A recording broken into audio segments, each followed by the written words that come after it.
So welcome everyone. What I'd like to do in these series of talks, which we'll probably host every other month or something like that, depending on calendars and availability, is really go back to the basic, what I consider the basic of the skepticism, particularly scientific skepticism. So we'll take a look at some of the classic writings in skepticism in the skeptic literature, for instance, like the one that we're going to start with today, or some of the basic concepts or some of the fundamental ways in which, some fundamental notions that people who are interested in skepticism should be familiar with. So I figured that today we will kick things off with one of my favorite authors, in fact, the most influential author in my early formative period as a skeptic, Carl Sagan, the astronomer Carl Sagan. Carl wrote this interesting essay that I suggested for today's discussion, which was published in 1987 in Skeptical Inquirer, and it's available now online. It's called The Burden of Skepticism, and it's going to be interesting to talk about what exactly this burden of skepticism is and how Sagan saw the very notion of scientific skepticism. What I'm going to try to do is, I don't want to give a talk for 40 or 50 minutes or anything like that. I'm going to simply summarize the main points as I see them of the reading, and then we're going to open up the discussion. It'll be good if during the discussion you just raise your hand, and either I or Benny will give you the microphone so that you can ask the question. I'm going to try to keep an eye also in the chat, but it's kind of difficult to multitask between talking, listening to people, and also reading the stuff. So it would be nice and more lifelike if we could have an actual conversation as opposed to a lot of writing in the chat. So let me start by summarizing a little bit the way at least I see it, what Sagan is saying in this article, The Burden of Skepticism.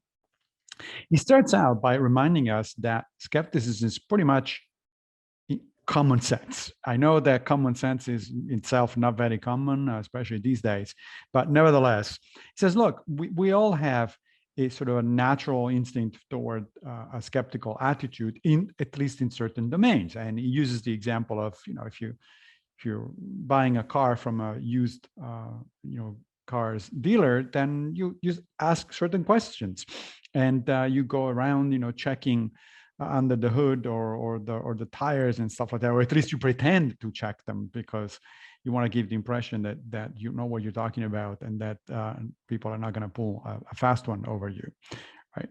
So you exercise a certain amount of caution. If you don't, you might in fact pay for it later, right? You might get a lemon. You might get a car that you have to constantly bring to the mechanic, and things like that, which makes the important point that lack of skepticism does have consequences. I remember years ago when I wrote Nonsense on Stilts, I had to convince people that it's important to talk about skepticism and pseudoscience. And because the typical attitude was, a frequent attitude that I got was, oh, well, what's the harm? So what if people open up the horoscope in the morning and they read their, about their signs? Like, well, there is actually harm, and Sagan will get into this in a few minutes. There is harm at different levels, and boy, are we seeing now in the middle of a pandemic the harm that lack of critical thinking can do. I mean, it literally not only harms, but it can even literally kill people. Now, Sagan tells us also that, however, despite the fact that, at the car dealer or in similar situations, we're all skeptic, in other situations, we're not. There are certain areas where we are not naturally skeptics, or we sort of drop our skeptical shields. For instance, when it comes to pronouncements of our favorite political leaders, or when it comes to so-called alternative medical claims and things like that. And the question then is why? Why do people that are normally functioning, they're perfectly intelligent and educated and all that sort of stuff, at some point, just in certain areas, just drop their skeptical defenses? And Sagan suggests that has to do with the fact that there are some unsatisfied needs that we all have, and sometimes these needs take over, and they get the best of us. For instance, we have needs for certainty, needs for hope, need for meaning, right? And these are the ones that make us particularly gullible. They kind of automatically lower our skeptical shields, which means that we need actually, in fact, special training when it comes to those particular areas. Skeptics are not immune for the same hopes, of course, but they handle them differently, right? At least ideally, as skeptics, we can deal with these kind of situations where other people drop their defenses in a better way. For instance, Sagan himself, he says, look, I would love to believe in reincarnation because I would love to think that I can talk to my mother again or something like that. I would also, he says, love to believe in UFOs, in flying saucers. Why? Well, he was interested in the search for extraterrestrial life. So wouldn't it be convenient if the aliens were actually visiting us, paying us a visit? So all of these things. So sometimes skeptics are taken to be people who just don't want to believe in anything. They always say no, that sort of stuff. It's like, that's not true. It'd be great if we could have a number of these things. It would be, it would be actually something that even skeptics would welcome as human beings. But we can't. Why not? Because the evidence is either non-existing or it is highly suspicious. And one of the nice examples that Sagan brings up in his article is this notion of, people wrote to him several times saying, I'm in touch with the dead, or with somebody who's been dead for 35,000 years. Or other people write to him, it's like, I'm in touch with aliens. And Sagan's response was always, well, that's great. So let me ask, can I ask a question? Can I ask a question to this guy who's been dead for 35,000 years? Can I ask a question to these aliens? And even though the response initially is, yes, go ahead, I'll ask everything, when he actually starts asking serious questions, apparently there is no response. The only messages we get from the other side, or from either the other side of the death divide or the other side of the galaxy, are kind of platitudes. You guys should be good. You should, why don't you give up nuclear weapons, that sort of stuff. But we don't get substantive answers about, oh, really? You are 35,000 years old. Great. So what was Earth like at that time? What was humanity like 35,000 years ago? What was the climate like? What was your language? That sort of stuff. Oh, great. You're from the other side of the galaxy. So how did you get here? Can you give me a short version of Fermat's last theorem? All those kind of things.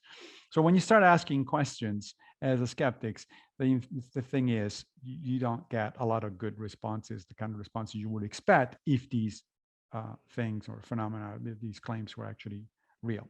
So this is actually a quote from Sagan himself. If we teach everybody, let's say high school students, the habit of being skeptical, perhaps they will not restrict their skepticism to aspirin commercials and 35,000 years old channelers. Maybe they'll start asking awkward questions about economic or social or political or religious institutions. Then where will we be? What Sagan is saying here is making the point, first of all, he's trying to ask the question of why we don't teach critical thinking, we don't teach skepticism in school, way before college level.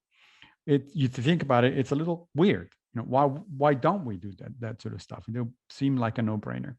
And his answer is along the lines of, well, that's because your parents and and political powers just don't want a population of skeptics, because a population of skeptics isn't going to be skeptical only about astrology or UFOs. It's going to be skeptical about everything, including social, political, economic institutions, religion, et cetera, et cetera. Sagan, in fact, explicitly says that we should apply our skeptical skills to political issues. He mentions two that were important at the time in the 80s when he was writing: the Iran-Nicaragua fiasco and the Comprehensive Test Ban Treaty about nuclear weapons. And he says there is enough nonsense promulgated by both political parties that the habit of even-handed skepticism should be declared a national goal essential for our survival. Of course, we know that exactly the opposite happened, and now we live in a society where fake news, alternative facts, and all that sort of stuff actually reign supreme. Forget skepticism as a national goal. Okay, now we get finally to the major point of the article, which is this notion of the burden of skepticism. And here's Sagan again. He says, you can get into a habit of thought in which you enjoy making fun of all those other people who don't see things as clearly as you do. This is a potential social danger present in an organization like Psychop. That was at the time the name of what is now known as CSI. And we have to guard carefully against it. So he's making an important point here. That is, one of the problems, one of the burdens of practicing skepticism is that it becomes, once you start realizing, you get in contact with creationists, flat earthers, conspiracy theorists, et cetera, inevitably, it's really difficult not to think of these people as stupid or ignorant or, and not to make fun of them.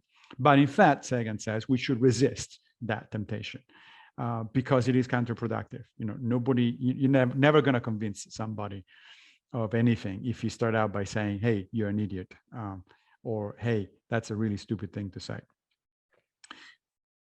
The additional second burden of skepticism that Sagan talks about is that skeptics need to balance to get into a balancing act between being critical of new ideas and yet sufficiently open-minded as to revise our opinions, right? So you don't want to be only critical, because if you're only critical, as he puts it, the way he puts it is if you're only skeptical, then no new ideas make it through to you. You never learn anything new. You become a crotchety old person convinced that nonsense is ruling the world. Then he opens a parenthesis and says, there is, of course, much data to support you. So yes, there is much data to support the notion that nonsense is ruling the world. But at the same time, if we go that far into the direction of skepticism, then we ourselves become truly closed-minded, which is, of course, the classic criticism that is aimed by believers to skeptics. At the same time, you also don't want to go the opposite extreme and being gullible, being, as Sagan himself in a different essay put it, you don't want to be so open-minded that your brain falls off, right? So that's the second burden of skepticism. The first one is don't make fun of people, resist the temptation of making fun of people, thinking of them as stupid. And the second one is be careful to balance between extreme skepticism and extreme gullibility, neither one of which is a good idea. It's a good stance. He then goes on to open sort of a long parenthesis in the article about what he calls anti-Copernicanism. And I'm going to be brief about this because I think it's relatively secondary to the main point of the article. But he points out this interesting thing. He says, look, the history of the last several hundred years, at least, has been a history of resistance to what he calls the Copernican revolution. The Copernican revolution, of course, literally was about Copernicus in the 16th century proposing a new theory of the structure of the solar system, right? Putting the sun at the center instead of the Earth. But more broadly, especially in philosophy of science, what we mean by the Copernican revolution is this notion of displacing humanity from the pedestal, from the center of the universe, right? And there's been several episodes in recent history where humanity has lost, because of discoveries of science, has lost centrality, right? First of all, we're no longer the center of the universe. That was the contribution of Copernicus himself. But then people saying, well, but at least the sun is the center of the universe. No, it's not. It's just one star in a large galaxy, at the periphery, as it turns out, of a large galaxy. Well, but at least the Milky Way, that is our galaxy, is at the center of the universe. No, it's not, because in the 1920s or 30s, we discovered that there are plenty of other galaxies out there. So we're not actually at the center. Our galaxy is not special either. Well, but at least we humans are the pinnacle of creation. No, we're not. There's no such thing as the pinnacle of creation, as Darwin argued beginning in the middle part of the 19th century. The only one that stands up still, the last retreat of human exceptionalism, so to speak, is, well, maybe at least we are the most intelligent creatures in the whole universe. Well, that one we don't know yet, right? Because we haven't discovered any other intelligent creatures in the universe outside of this planet. But something told Sagan that one too, one of these days, is gonna fall. And finally, near the end of the article, it tackles briefly, unfortunately, a little too briefly in my mind, but that's something we can talk about. How do you actually distinguish science from pseudoscience? This is the problem that philosophers of science refer to as the demarcation problem, and to which I've actually devoted a number of technical articles over the last several years, and at least one book. And Sagan says, well, let's take a look at actual examples of how scientists deal with extraordinary claim and extraordinary hypothesis. And of course, he picks the example of the search for extraterrestrial intelligence, with which he was particularly familiar. And he tells us two stories of first of a number of astronomers in Russia, well, at the time, the Soviet Union, and then later on at the radio observatory at Green Bank, I think, in West Virginia. In both cases, the astronomers thought for a moment that they actually had discovered radio signals that marked intelligence. Turns out in both cases that they actually discovered new natural phenomena. In the first case, the Russians discovered what we call quasars today, which are very, very distant, very radioactive, not as in radioactive, but it's active in radio channels, galaxies. And then the second case, the one at John Bank, was the discovery of pulsars, which are very small, fast rotating stars that emit these really regular signals that are so regular that, as I said, when they were first discovered, people thought that they actually discovered extraterrestrial intelligent signals. So what Sagan tells us is that in both cases, the extraterrestrial hypothesis is the hypothesis of last resort. It's the most extraordinary claim, right? That instead of having discovered an unknown natural phenomenon, as it turned out to be the case, you've actually discovered intelligence. Well, that's an extraordinary claim, and therefore, as Sagan himself said in many occasions, it requires extraordinary evidence. The extraordinary evidence was not there in either one of those two cases. He says only if everything else fails, then you reach out for the extraordinary hypothesis, for the hypothesis of last resort. And I quote from him, he says, notice that there is a certain discipline involved in scientific research. Skepticism imposes a burden. So this is the third burden of skepticism. You can't just go off shouting, little green man, because you're going to look mighty silly. We're not obliged to make up our minds before the evidence is in. It's okay not to be sure. So the third burden of skepticism is this notion that it's okay to say, I don't know. That it's not a failure. It's not a personal failure. So too often people think that, but if you have to say, well, I don't know, I have no idea, that somehow that reflects badly on you, on your character, or whatever it is. Like, no. If you don't know, you don't know. If we don't have evidence, we don't have evidence. And then it tells us in a related fashion that often he's interviewed and he's asked, so what do you believe about this, or what do you think about this? And more often than not, he says, well, I don't know, the evidence is not in, so I'm going to suspend judgment. And then the journalist invariably says, yeah, but what's your gut feeling? And Sagan's response is, I try not to think with my gut, right? Really, it's okay, he says, to reserve judgment until the evidence is in. Right, never try to think with your gut, because your gut is not for thinking, it's for digesting food. And then finally, we get to a fourth burden of skepticism, and that is up to science popularizers and or to those scientists who engage themselves in science popularization. Sagan, who was, of course, as we know, a very good and very active popularizer himself, blames actually popularizers of science for a lot of the problem. He says, and I quote, and I'll end there, poor popularizations of science establish an ecological niche for pseudoscience. So we need to be careful when we talk about science in public, because the way we talk about it might be actually the opening for some people to get into pseudoscience. So that's pretty much, that covers the article. And I would like now to open up the discussion. As I said, I think it would be better if you have comments or questions, if you raise your virtual hand, and then we'll give you the microphone. You want me to Yeah, you can moderate. Yeah. Right. Okay, so people just raise your hands if you have any questions. Joel, I'm Hey, gonna, can you hear me properly? yes. Yes. Hey guys, good to see you all. So my question to you specifically is I was wondering if you read a book called Post-Truth by philosopher Lee McIntyre. After the truth, you mean? Yeah. Yes.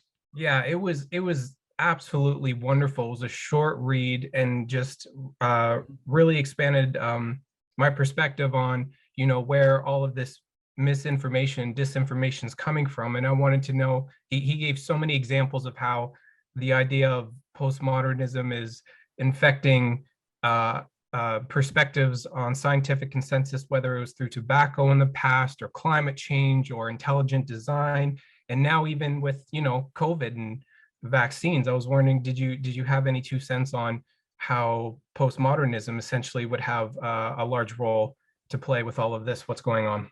Thank you. Yeah. Yeah. Thank you. That's a good question. I'm not sure.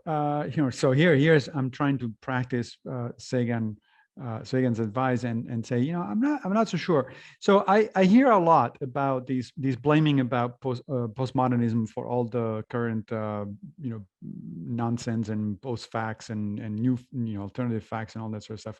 But postmodernism started out in the 60s as a fringe movement in French literary circles, and then it was exported into the United States. But that was during a very highly technical conference in philosophy, and it's hard for me to imagine, honestly, that a lot of people have ever read, maybe even heard of postmodernists such as Jacques Derrida and Michel Foucault and people like that. It seems difficult for me to imagine that somebody who's into QAnon, for instance, I don't know, just to pick one at random, or somebody who's a flat earther has arrived there because they read Foucault. And if they did arrive there because they read Foucault, then they clearly misunderstood Foucault, because Foucault doesn't say that there is no fact of the matter about certain things. He was a little bit more sophisticated than that. Derrida, I don't know, because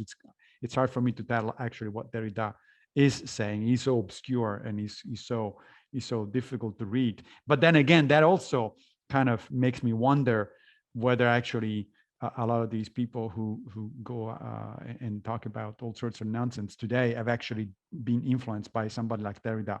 Now, that said, it's certainly possible that postmodernism, in the kind of in a broader sense, has made it into the public consciousness, and that is what we're seeing. But I would like to see some hard evidence that is the case. Some sociological study, for instance, that would show data in hand that there is a more or less direct line of influence. Now, postmodernism has been influential in philosophy of science, but mostly because it has generated a backlash against postmodernism. A lot of philosophers of science and scientists in the 90s fought what are known as the science wars. And this was a series of mostly academic discussions. Fairly few of these made it into the sort of the general public, but these were discussions about whether we really can actually know anything, or whether science isn't simply just another social construction, that sort of stuff. Those discussions, however, whether they were influential or not in the 90s, they've been over in academia for a long time. I don't know of any serious postmodernist in philosophy departments today, for instance. And even some of the original postmodernists, like what's his name, Jacques Lyotard, I think, they kind of recanted a lot of what they wrote at the time. So is there an influence for postmodernism into the modern version of pseudoscience? Perhaps. But we need to be careful before we just blame those people. There's one bit of empirical evidence that I think militates against that notion, and that is the National Science Foundation every few years does a survey of American beliefs in all sorts of pseudoscientific notions, from astrology to creationism to UFOs, etc. And the results have not changed much over the last 30 or 40 years. And so I would have predicted that if postmodernism, the postmodern explosion in the 90s, such as it was, actually had an effect, then we would have seen an uptake in these statistics, but we haven't. So I blame actually social media, YouTube, Facebook, and all that sort of stuff much more than I blame the postmodernists. Jean? Yes, I think I'm audible. Thank you for the presentation. My question is that I'm disappointed that the book did not explain or comment about this fact about, it says as if it is easy or automatically can be done to be critical thinker or thinking for yourself or somehow fact check. But what we all know I think it has been always that way, but especially in the 20th century, 21st century, is that everything is specialization. And it is almost impossible for you to research on your own. So when you actually really honestly think into it, then there's absolutely no way you can think for yourself and fact check and decide on your own. You really do not have any other way than resort to authority, resort to the person that you trust. It could be personal relationship, or it could be if something is, if Nature magazine, the scientific magazine, said something that UFO does exist, then I'm not going to go out and start researching myself. There is this kind of a trust system, even testimony of the people that you trust. So I don't know how you can get around, especially people who say, science says this, or apply reason. So when you think of it, it seems like it is near impossible. Yeah, no, I agree. This is a complex question, but let me give you a little bit of a sort of a sketch of an answer, at least. First of all, yeah, you probably seen this cartoon that has been floating around the internet of a tombstone, and on the tombstone there's a sign that says he did his own research, right? And that's you're right. You can't do your own research on a lot of technical matters. If we're talking about medical research, or we're talking about fundamental physics, or we're talking about all sorts of climate science, for instance. You can't do your own research unless you know enough about the science that, for all effective purposes, you are in fact a scientist. And in fact, even then you have to be a scientist in that particular field, because it's not just because you have a PhD, that doesn't mean you can talk about all sorts of stuff that do not actually belong to your own specific field of inquiry. So you are right that one cannot be an expert in everything. And in fact, this problem has been known for a long time. There is a Platonic dialogue, so we're talking 24 centuries ago, called the Charmides, where Socrates asks the same question. He says, how do we tell a real doctor from a quack? And he goes on and discusses this issue. And then he says, there's no way. You have to be a doctor yourself. Otherwise, you can't tell whether somebody is a quack or an actual doctor. So now there are things that you can do. And it does come down, however, to one of the things you mentioned, which is trust. Right. So we all have to trust certain authorities. By the way, I'm going to go back there I'm going to go back to logical fallacy in a minute. But so it is about trust, and there is a large literature on trust, both in philosophy and in psychology, social psychology. We all have to trust people. When we're talking about, for instance, even in day-to-day life, if I have a toothache, what do? I go to the dentist. Why? Because I think that the dentists are the proper experts here. I don't go to the priest. I don't go to the car mechanic. I go to a dentist. And I trust what the dentist is doing. Of course, if I go there and the dentist doesn't fix the problem and my tooth still keeps aching, then I probably will conclude that that dentist was not exactly, it's not very good. But what am I going to do? And then I'm going to do to another dentist. I'm still not going to a mechanic or to a priest, right? So we all have to trust. And then the question becomes, therefore, a second order question, not can you do your research on the fact of the matter? You know, can I become a dentist when it comes down to, to my own problems?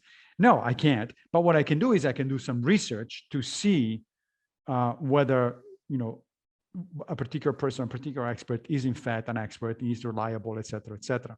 So there are criteria out there. What do you do? Well, first of all, you check their credentials, right? That's why when you go to a doctor's office, you see all sorts of diplomas from all sorts of impressive sounding places, right? Why is that? Well, because the professional wants to send the message like, I did my job, my work here. I did my training and all that in a serious university, an accredited university, right? So that's one criterion. Another criterion is if you go to that person and that person does what he claims he's doing, right? If you bring your car to a mechanic and the mechanic keeps fixing your car, then you keep going to the same mechanic because you build trust toward that person. So you can check whether the credentials are right. You can check the track record of that person. You can ask what other as experts think about the same topic, right? That's why when we have serious diagnosis, we always want to have a second or a third opinion from a doctor, right? Because if it's really important, then you spend more time doing your research. But doing your research doesn't mean I'm going to become a doctor and make up my own mind. It means I'm going to ask other experts until I I see whether there is a consensus or not, and so on. There are a number of criteria that actually people have discussed and put forth in terms of evaluating expertise, right? So you can still use your critical thinking abilities at that level. It's just a one step removed from actually doing the research because you're not in a position of doing the research. So there are things that people can do. Now, when I say things like that, then sometimes at least I get a skeptic who says, oh, but that's an argument from authority, which is a logical fallacy, right? So you're trusting somebody just because he's an authority. You mentioned Nature magazine. Yeah, if Nature magazine tomorrow were to publish an article saying, yeah, flying saucers are real, I would pay attention. I'm not sure that I would completely pivot my belief immediately just on the basis of one article, but I would be like, whoa, what? And the first thing I would probably check if the date is April 1st, because if that's the case, then I start being, I go back to my skepticism and say, okay, that's an April's fool. But in any other case, I would actually start making attention. Why? Because nature over time has built a high degree of trust within the scientific community. If something comes out of nature, it doesn't mean it's true, but it does mean that you need to pay attention because it's usually well evaluated, et cetera, et cetera. So to trust the experts with caveats and within limits, and always with the possibility of withdrawing the trust, it's not an argument from authority. It's just common sense. It's what we have to do because otherwise you'll be paralyzed in life, right? But the point is that trust has to be earned, and it can be revoked at any time. Douglas?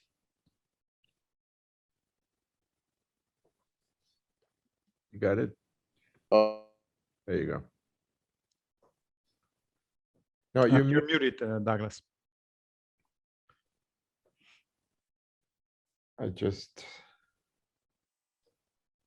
unmuted myself and then he mutes me. Okay. Yep, Good. there you are. Okay. I'm a doctor myself, so it's a pleasure hearing another doctor. I'm retired. Okay.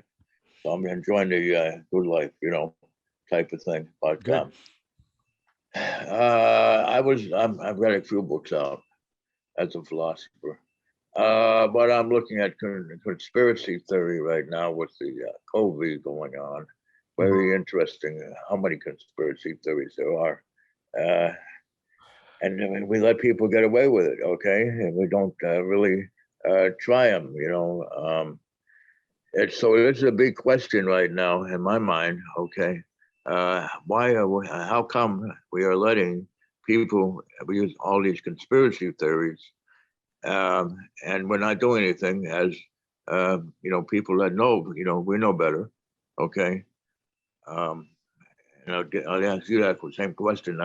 People are pointing to me. I said, I don't know. Okay, why people are picking on me about that subject? But since it's a conspiracy theory, I can tell them there's a lot of conspiracy theories out there. Let's see what you have to say. Well, there certainly are a lot of conspiracy theories. Of course, just because somebody believes in a conspiracy theories, that doesn't make him a nutcase, right? Because some conspiracies really are out there. We have plenty of historical evidence of conspiracy, especially by governments and other large organizations. The problem is always the same one: is, well, what's the evidence? What is it? What makes you think that this particular case is it's a valid conspiracy theory, as opposed to one is made up. And so we'd still go back to the basic issue of how do people think and how do people evaluate their evidence. Now, in the case of conspiracy theories, most conspiracy theories, I would say, maybe not all, but in the case of conspiracy theories, you really can do your research.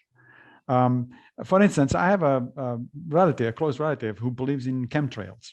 In this notion that the chemical trails conspiracy theories, that is, that the chemical trails that are left by high elevation flying airplanes are somehow a plot by various governments to make us sick or take over and all that sort of stuff.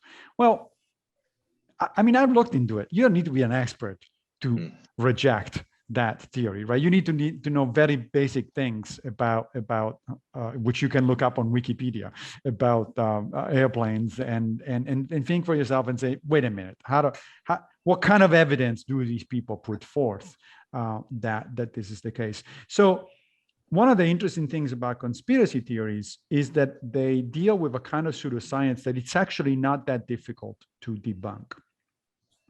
That even if you're not an expert, you really ought to be able to get to that point. And so then, therefore, the question is, why are so many people not capable of that sort of critical thinking? The person I'm thinking of now that I just mentioned, my relative, is fairly smart, not certainly above average intelligence, college educated, perfectly functional human being with a job and all that sort of stuff, and yet somehow there is this tendency to believe the certain things, and I don't know in this particular case, in the particular case of this person, where that comes from. I don't know what psychological motivations there may be, but I'm inclined to go with Sagan, where he says that when people's critical thinking fails is because there is something at high stakes that they don't want to give up, right? So a lot of creationists don't want to embrace the notion of evolution because they've been convinced that if they do so, then they have to give up belief in God, and they're going to go to hell. And that's a too high a price to pay for agreeing to a scientific theory, right? And one other question I wanted to tell you what I saw on TV the other day. There were two astronauts, two doctors of science, and they had said that probably aliens one time existed on Mars, and I'm thinking, what? These are very intelligent people, and they're saying that we may have, and I wouldn't put it against them, okay, but these were top of the notch people that they had on TV, and the two astronauts, that sort of things out there. So it makes it interesting that we're going to go back and cultivate there. It is interesting, and it is a reminder of one of the burdens of skepticism that Sagan was talking about, that we should be careful before concluding that just because people believe in a obviously false or likely false notion, then therefore they're stupid or incompetent or anything like that. There's plenty of intelligent people who believe all sorts of weird things. And so intelligence or education are not necessarily the only criterion. There is a relationship, there is an inverse relationship between education and belief in pseudoscience. We have data about this. It is true that the more advanced schooling one has, the less likely that person is to believe a number of pseudoscientific notions.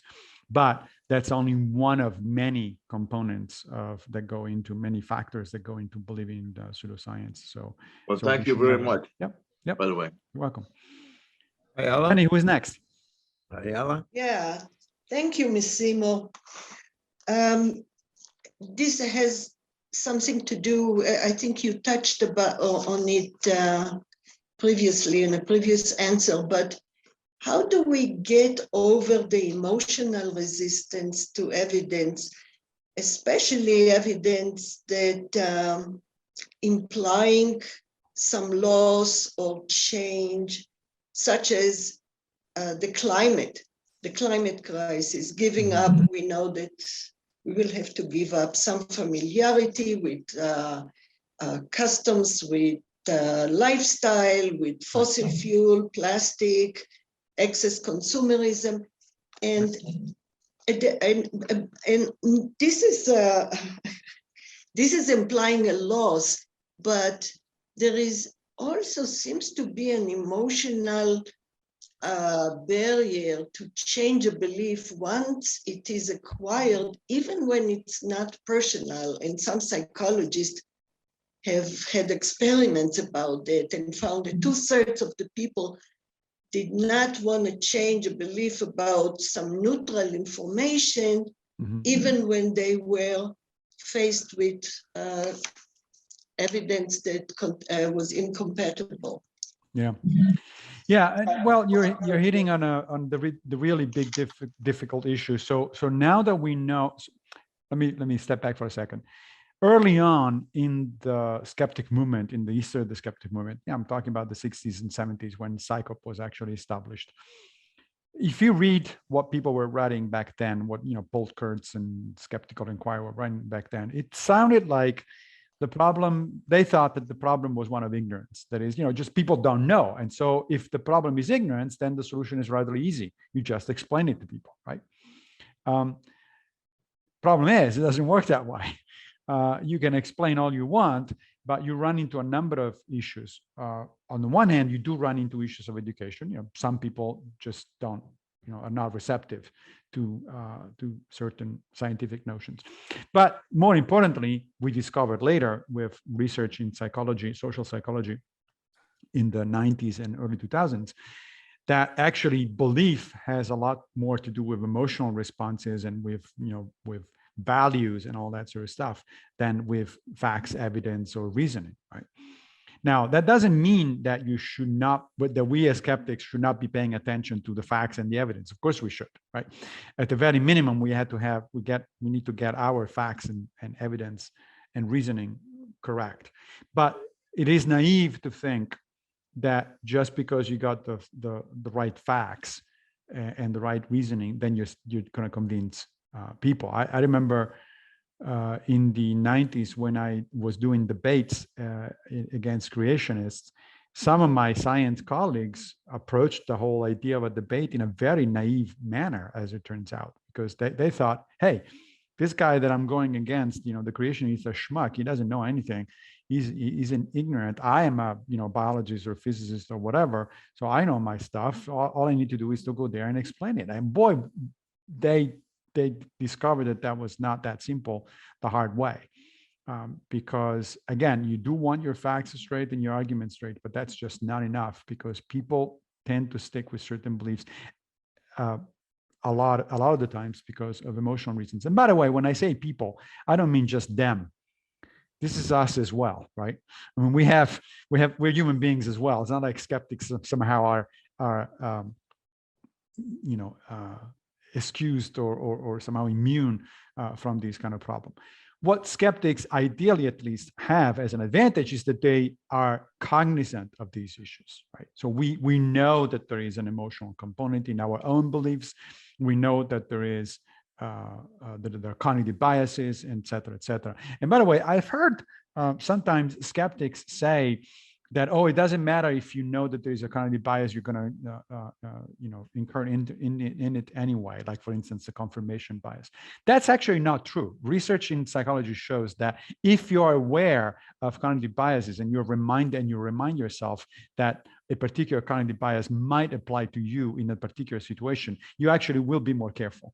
So there is something to be learned there, and there are ways to alter our own behavior. But you're right, it is difficult, in large part because it's so emotional. We tend to be so damn attached to our opinions, and we take it personally when somebody contradicts us, as if we were somehow at fault. Even though the opinion doesn't necessarily originate with us, but it's with, we're simply repeating what somebody else was saying, or we're simply saying, hey, that sounds like a good idea to me. So we do take things personally. There is a lot of emotional baggage. That's what human beings are. But we can train ourselves to recognize and slowly over time overcome these kinds of issues, particularly if we do it as a community. I mean, one I think of the nice things about a skeptical community like this one is that we keep each other on guard. We keep, my friend Benny has no shame and no problem telling me when he thinks I'm wrong, and vice versa, right? And if we do it friendly, because we are in fact friends, there's a chance we're going to actually make some progress here. There's a chance that we're actually going to occasionally change our mind about things. But you're right, it is difficult, and there's no way around it. Okay, Bob, we've got a few minutes, but so Bob, yeah, yes. I have to leave. So after Bob, unmute yourself, please. I'm Yep. leaving now, I'll so take you're over. on afterwards. You'll take over. Bye, everyone. Yes. Thank you thank you, Massimo. Oh, thanks, Benny. It was great. Bob, what's up? Well, allow me to digress a little bit, Massimo, before I ask my question. Sure. I was fortunate to grow up in, my father was curious about the world, and I think we're roughly the same age. In the 70s, we watched a lot of public television. So I saw Carl Sagan, Bronowski's A Sin of Man, and a lot of stuff. So I was always interested in science. When I was, I didn't have money for college, so I went in the Navy. And when I was out in California going to school in the Navy, I ran into a born-again Christian who tried to evangelize me about creationism. And that had the unintended effect of introducing me to skepticism. I had bought a book on the creation evolution debate, read it. I agreed to, let's swap books. And I gave him my book and he gave me his book. Well, his book turned out to be like nothing about that at all. It was like some kind of New Testament for Dummies thing. And then I wanted my book back, and I found out that he took it to church and burned it. It was one of the book burnings they had. Wow. So what I'm getting at really is people think that skeptics like myself and you and others deny the possibility of knowing things for sure. But, my thinking is probabilistic. And I think the fundamental difference between somebody who's denying something and a skeptic is the skeptic has curiosity. I was genuinely curious to learn about his point of view, and he obviously was not. So my question is this: when you're talking to people who hold pseudoscientific and other views like that, conspiracy views, how I have trouble trying to distinguish who's a good faith actor who really wants to know, or who is just using the debate as a way to browbeat me and try to win. Yeah. Does that make sense? Oh, it makes perfect sense. It is a really interesting question that I can only sort of sketch an answer. But I would say, look, my default attitude, whenever I talk to somebody, at least I try to have this as a default attitude. Whenever I talk to somebody, I'm going to give them the benefits of the doubt and say, I assume that this is a good faith actor, that he really wants to know and really wants to engage. But of course, then you start the engagement, and if it transpires, and it usually transpires pretty soon, that the other person is not interested. This happens a lot in social media interactions. Then I just disengage. I mean, I'm under no obligation to keep talking to people if I don't think that there is a chance to make inroads. So that's one part of the answer, right? You want to be available, but at the same time, you don't want to be a sucker and sort of be drawn into these long, never-ending, trolling light discussions that don't lead anywhere. There's also another thing. We need to be careful about choosing our audience and choosing the people we talk to. And because if there is not enough common ground with somebody, if there is not enough shared assumptions, if there is not enough, that we have in common in terms of sort of values, approaches, etc., it's just not going to go anywhere. This is something that has been known since Aristotle. Aristotle wrote the book on rhetoric, and he said, if you don't have enough in common with your interlocutor to begin with, don't waste your time because you're not going anywhere. Now, does that mean that somebody who's, let's say, an evangelical creationist, etc., then there is no hope of getting him or her out of that situation? No, it doesn't mean that. When I was in Tennessee, it just means that I'm not the right person to do it, right? So when I was in Tennessee, I had several friends who had started out their life as evangelical Christians and definitely not believing in evolution. And then later on, many years later, they've actually become atheists or agnostics, and they accepted evolution and everything. And whenever I encounter one of these people, I would ask them, so what happened? How did that work? And it was never, oh, well, I encountered a skeptic who explained to me how things are. That was never the answer. The answer was always something on the lines of, well, I went to college, and even though it was a fundamentalist college, I started being exposed to slightly different ideas. So I had a lot in common with these people. They were Christians like me. They believed a lot of the same things, and yet they believed something slightly different. And that something slightly different disturbed me, bothered me, because my preacher told me that if you believe that, you're going to hell. And I was saying, wait a minute, how do these people go to hell? They believe almost exactly the same things that I believe. And once that little doubt starts, then it grows. It has a potential to grow, and eventually, nurture your curiosity and make it, a few years later, make you into a significantly, radically, sometimes different person. So it depends on who you have to pick, who you're talking to. Another thing that I discovered, for instance, is when I was doing debates, is that I was debating. Of course, I knew that I wasn't going to convince the people on the other side. If somebody was being bussed in by a church and was a Southern Baptist, I wasn't going to convince them. But what I could do was two things. On the one hand, talk to the fence sitters, talk to the people in the audience who hadn't made up their mind, perhaps. But perhaps more importantly, in the long run, I could at least make an effort to be civil and nice during the debate. More than once, I had people coming to me after the debate and say, I still don't believe what you're saying. I don't buy what you're saying. But it was nice to see that you're a nice person, and you respected your opponent and all that sort of stuff. That shows at least the other side that you're not a monster, and you're not eating babies and spitting fire and stuff like that. And that does help, because all of a sudden they see you not as the enemy or as the devil incarnate, but they see you as a human being. And that is the first step for changing people's minds. So it's a complex issue, but at least that sort of gives you a little bit of a sketch of the way I think about it. I think that Daniel is going to be the last one here because we are running out of time, unfortunately. So Daniel, you can unmute yourself. Thank you. Good to see you well and healthy. Thank you. My question regards Sagan's second obligation of the skeptic, balancing what I summarized as balancing being skeptical with having convictions. Right. Okay. I'm interested in sort of a notion of skepticism as an epistemic position. Mm-hmm. So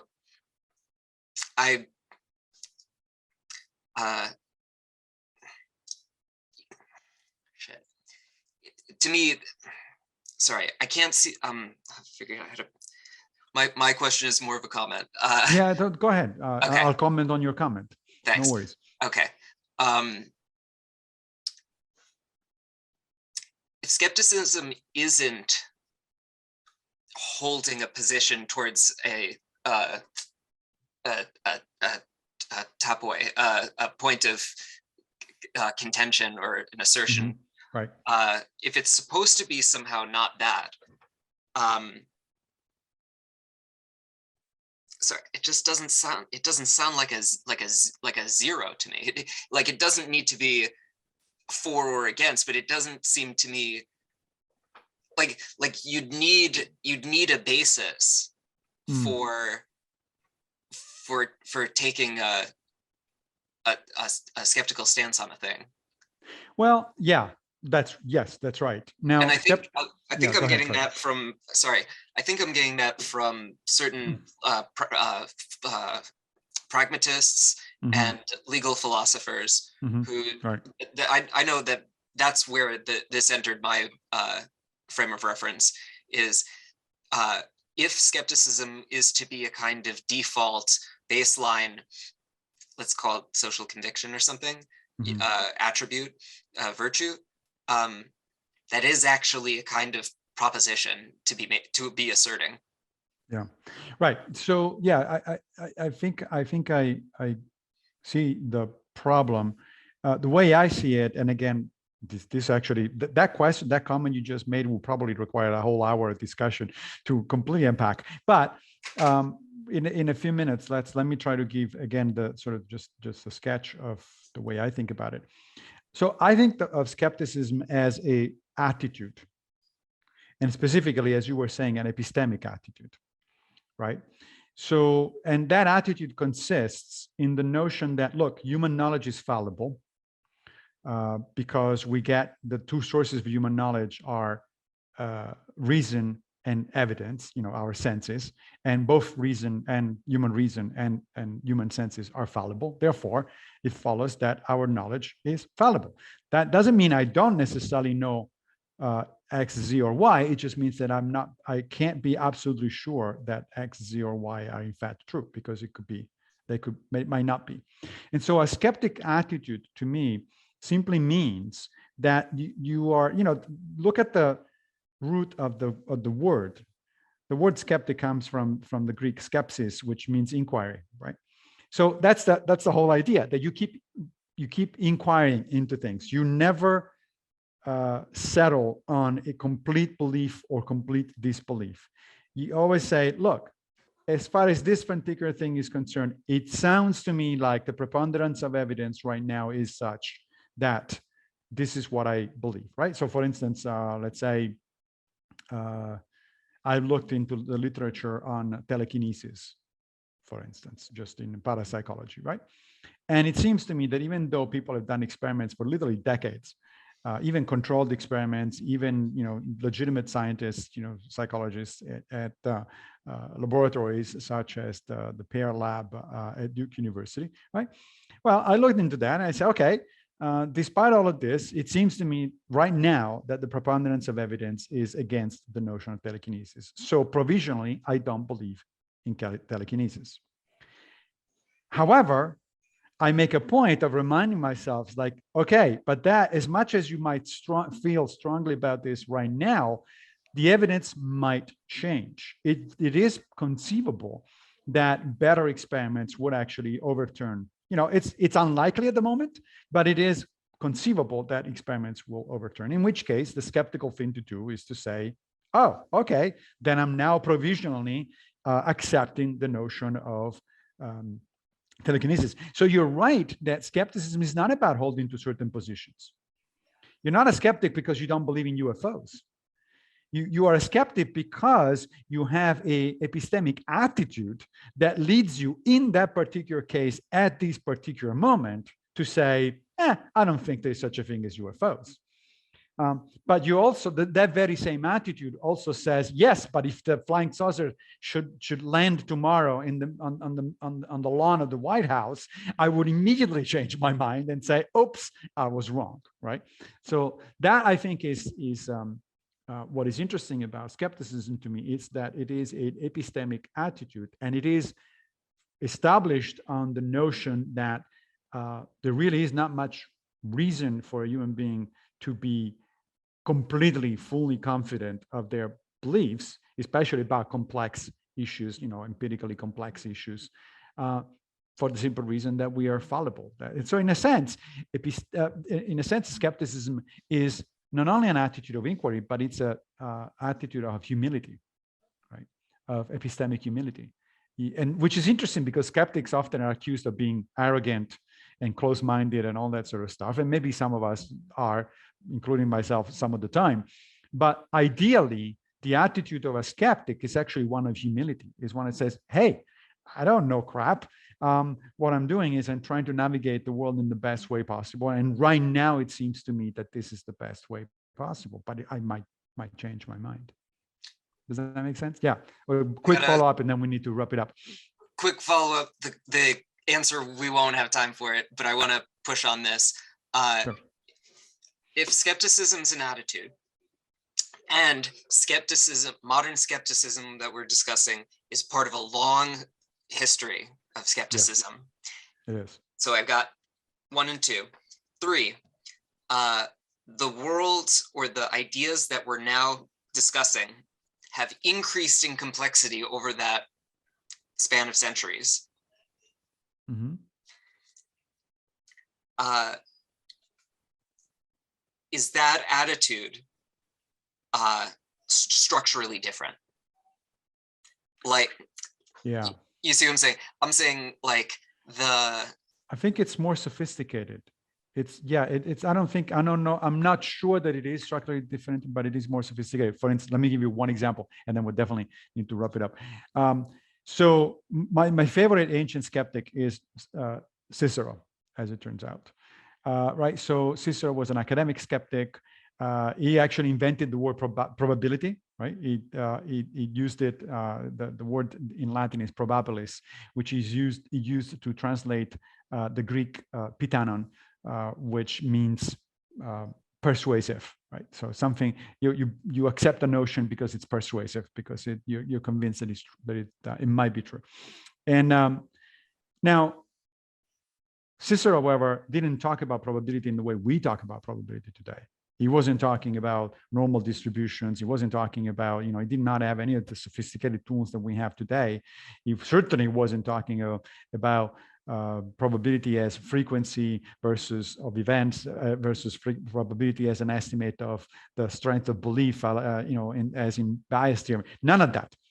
But I can easily see a modern statistician, a modern probability theorist, a modern Bayesian say, yeah, my intellectual lineage goes all the way back to Cicero. It's just that now we can quantify things.